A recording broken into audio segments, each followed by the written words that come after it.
welcome to the Pearls and Polish podcast. My name is Rachel. I'm your host, coming to you from just outside Sacramento, California, along with my puppy, Sabine. She is also known as the chaotic co-host.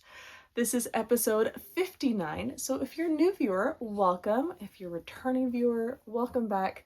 This is my little corner of the internet where I talk about knitting, mostly, some crochet, what other little crafty things I'm up to, along with books I'm reading, shows I'm watching. So welcome. So excited to chat for a little bit with you. Before I get started, you can find me on Instagram and Ravelry, and links to those are in the description below, along with my email and all the makers, designers, dyers that I mentioned in today's episode. So make sure you check those out. I do provide links below so you can check out all that new information. So let's get started. We'll start with finished objects. We'll just jump in. So the first finished object of 2025 are my You're a Mean One, Mr. Grinch socks. So this is a sock set that was done by Woolberry, and this was their Naughty or Nice sock set. So you bought the sock set and you didn't know if you were going to get naughty or nice. So I got naughty, which is why it's called You're a Mean One, and I really like these colors. I believe the nice one was like a pink, like a paler, like more pastel color, which, if I'm honest, these are kind of more my speed. This is what I really enjoy. So it is inspired by The Grinch Who Stole Christmas, which is one of our favorite movies. So it came with that blue mini and then that gorgeous green. So I did a pattern called Vanilla is the New Black. And I've done this before. And this particular pattern is cuffed down. I believe there's a toe up version. But you cast on, you do, all your leg, and then you start doing increases in the heel. Let me move this in front of my face. There we go. So you increase along the heel, and it's a rib. And then you do a bunch of short rows going this way to kind of close up that gap, and then you continue with the rest of the foot. So it's different. I believe it's called a strong heel. It's a great heel to try out. The other pair of socks that I've made this in, I really enjoy how they fit. I am one who enjoys most using a heel flap and gusset. I just have kind of a higher arch, a higher instep, so having that extra bit of room makes my socks feel more comfortable. So this is a great option if you have not tried that. I'm going to link the pattern below to Ravelry. I know that's not always accessible to everyone. I'm not sure if this pattern is available on another platform, but if you need help finding that, let me know. So that is the first finished object. Let's go into whips. Works in progress. So this one is almost a finished object. These are my January socks for the Freckled Whimsy yarn of the month. I think that's what she calls it. It's her monthly yarn club.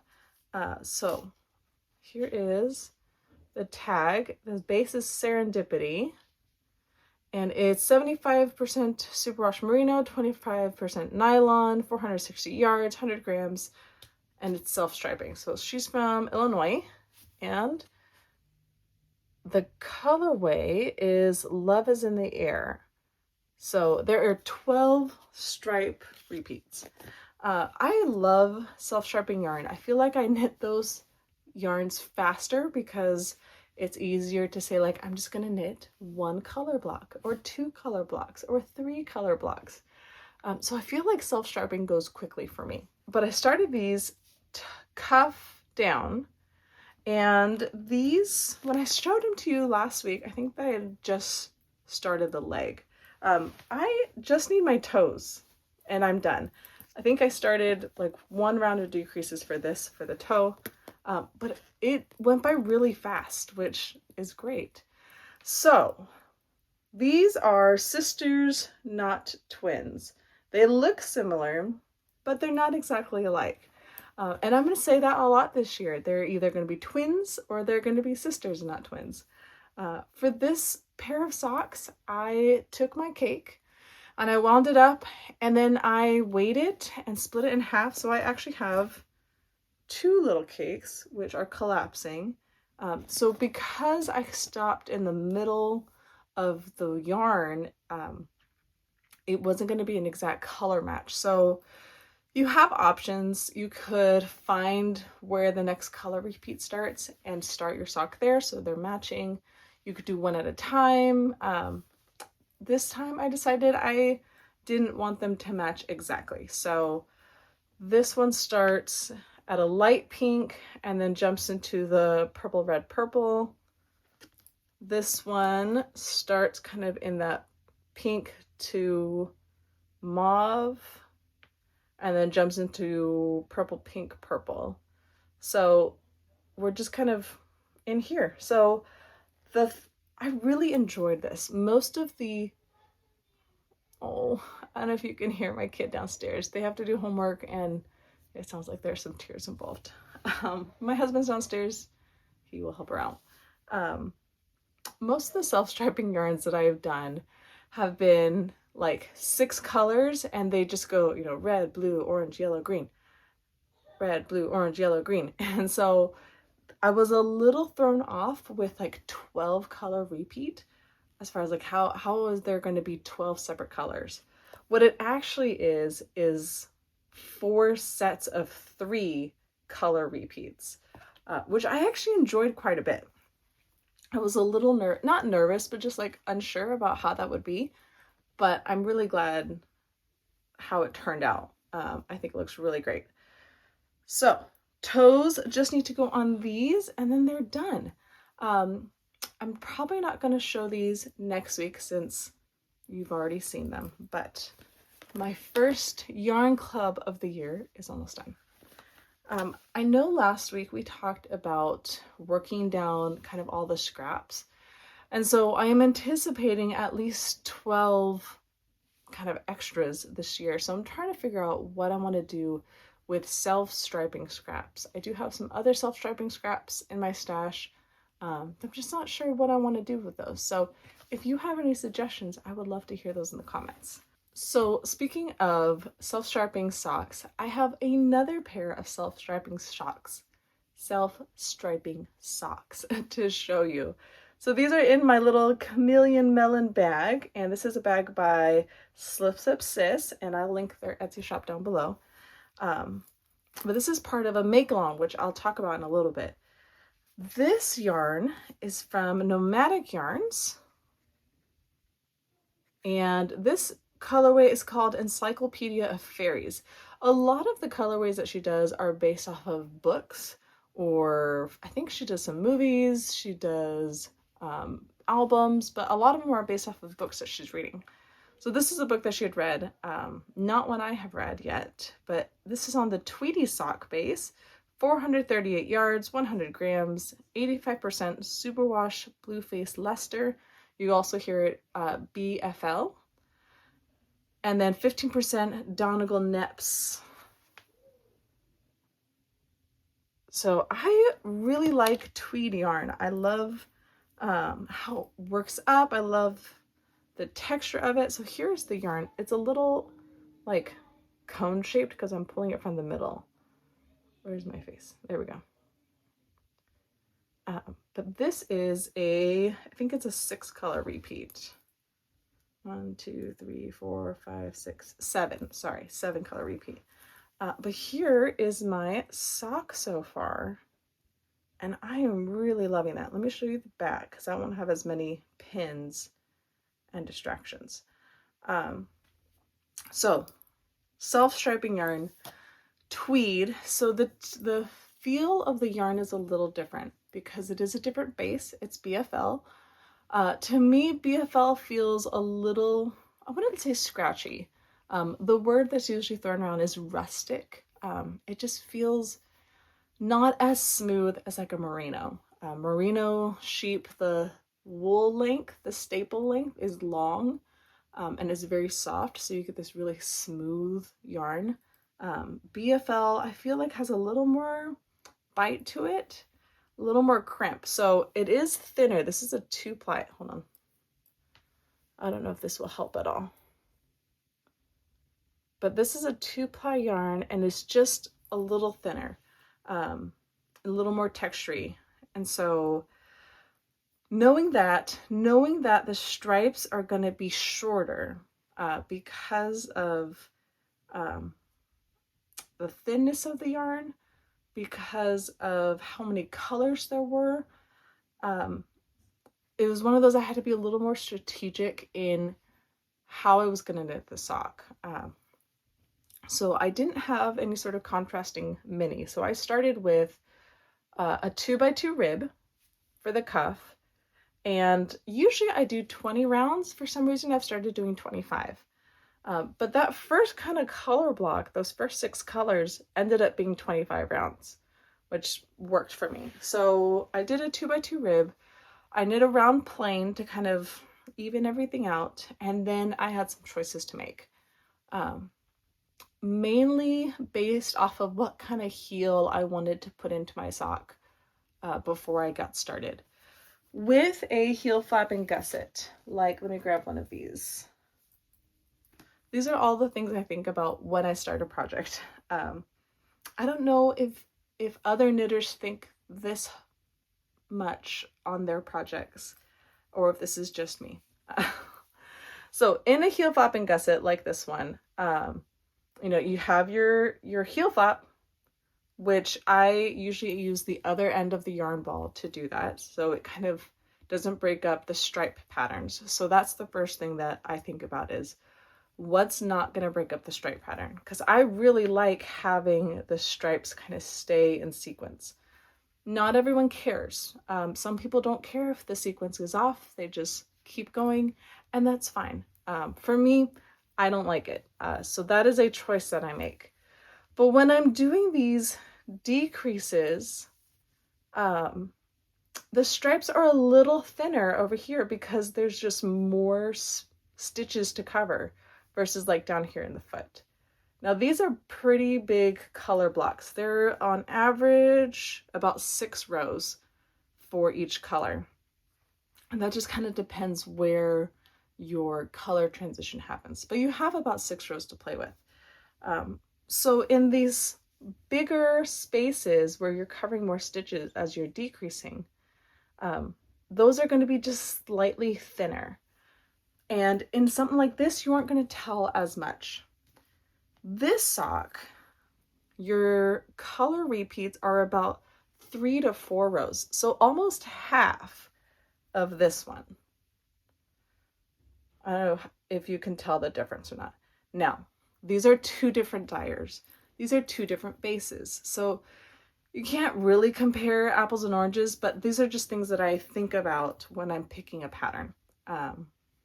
I knew I wanted to do something very simple so that the tweed would kind of really shine through. I really like just a stockinette sock for tweed.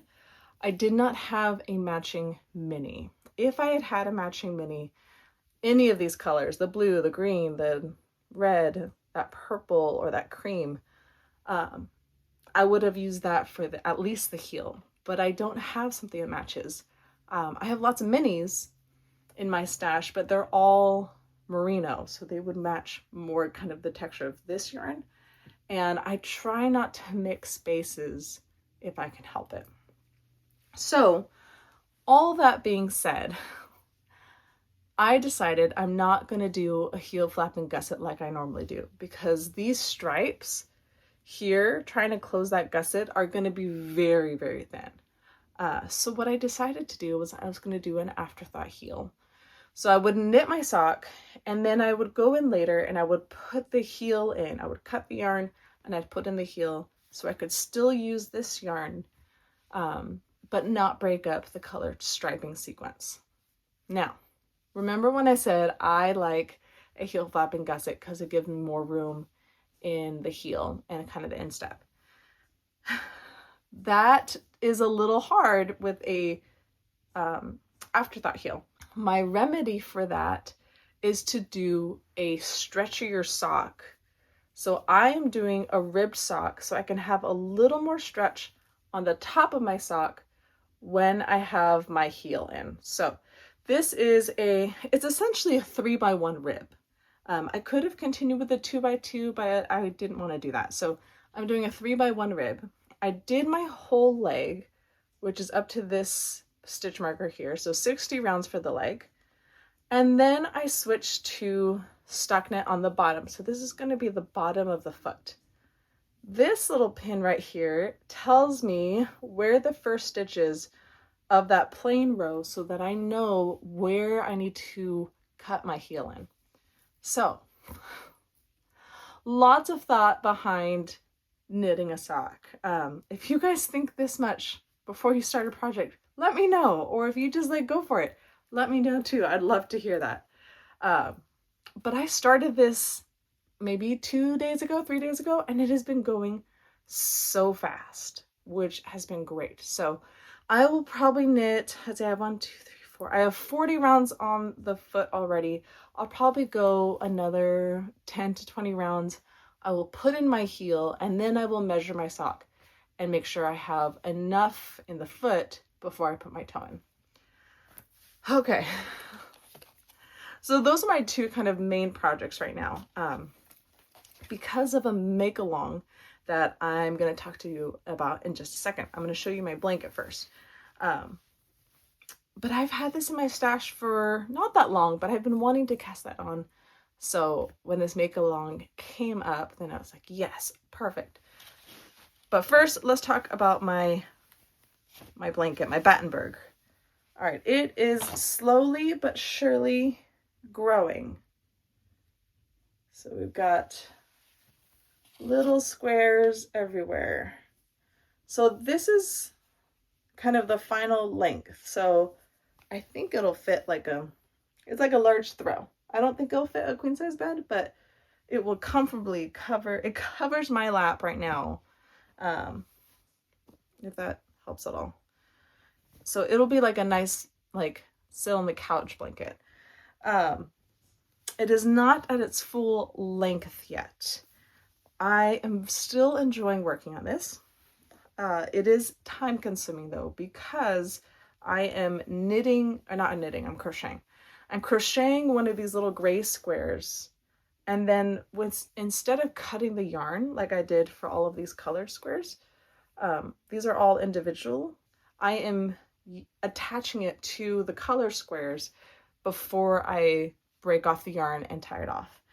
So it just takes a little more time because I have to crochet the square before I can attach things. And I'm trying to be strategic as far as I'm going to, let's see, if I can show you this.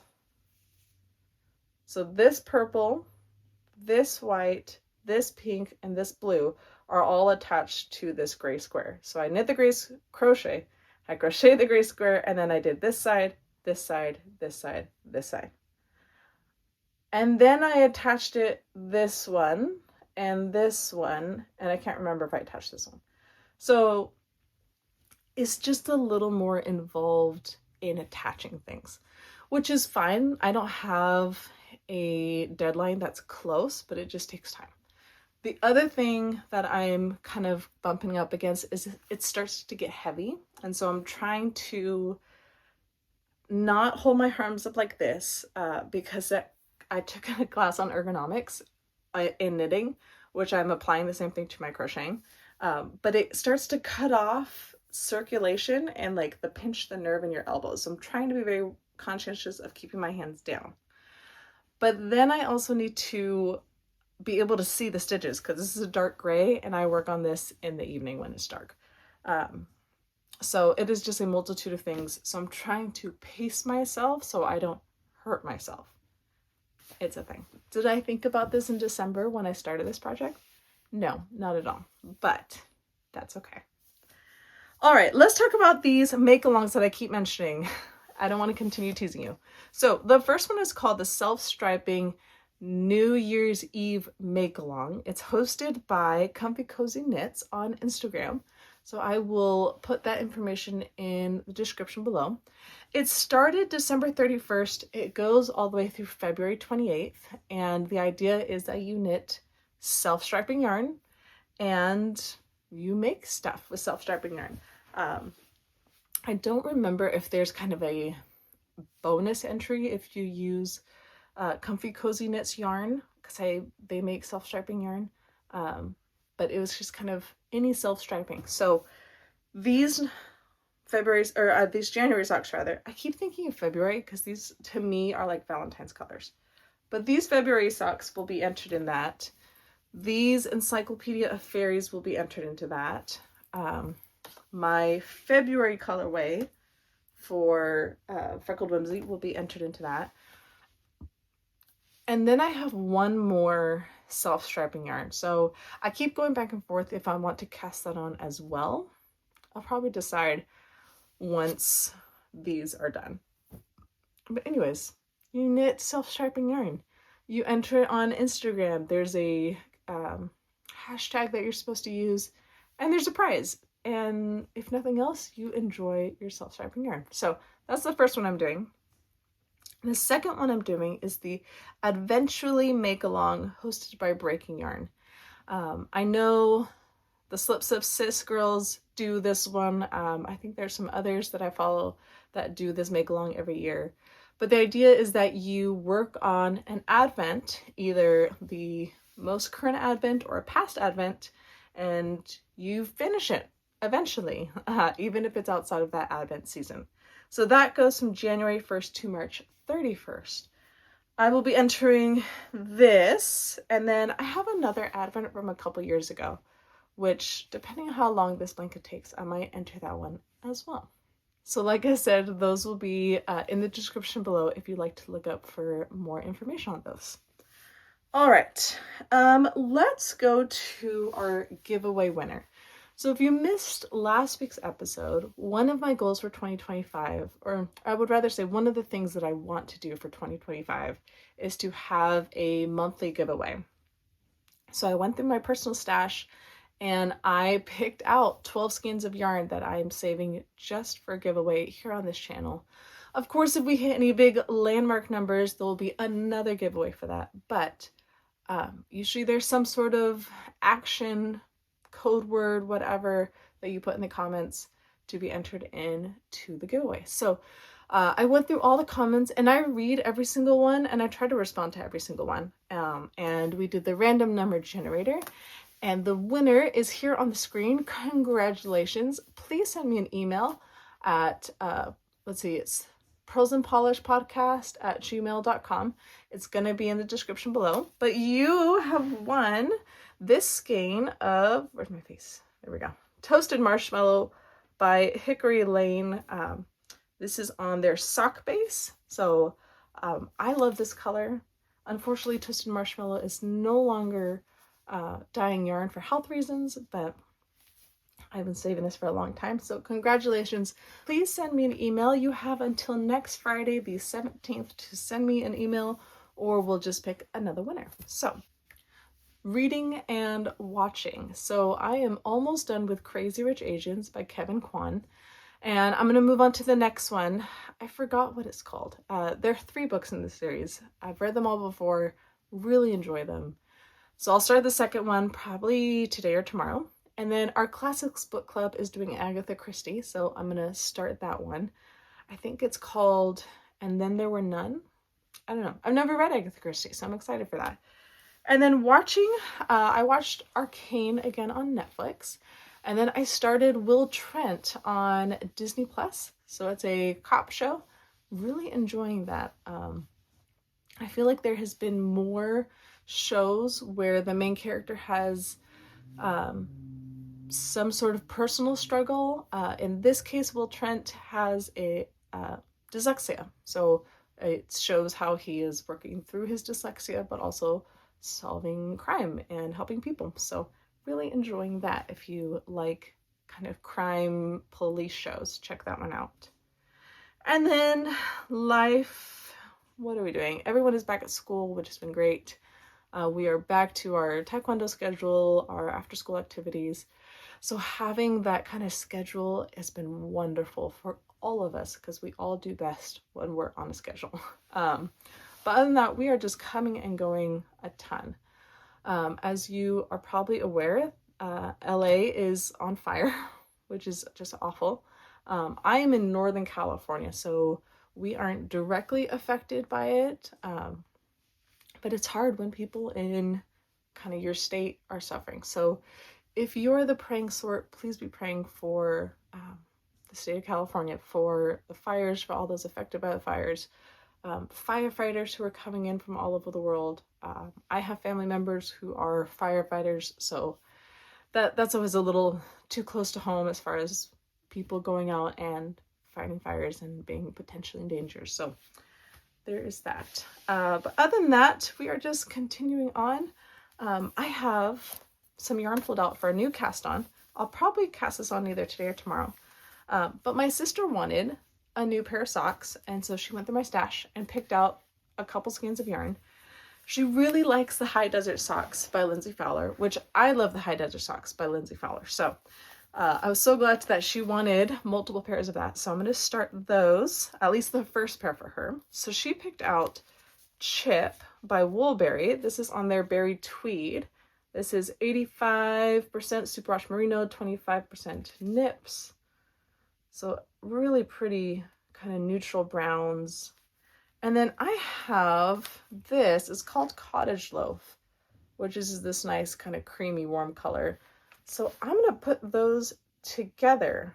They might blend a bit, but my sister really likes neutral socks, and I like bright, loud colors for my socks. So it's a nice push as far as what I'm comfortable with. So I will make her some nice squishy DK socks once I'm done with these. So thank you so much for joining me. I know it's kind of a fast episode, but it's so nice to be back in the swing of podcasting weekly. So shorter episodes, but you get to see progress along faster on projects. So have a wonderful day, and I will see you guys next week.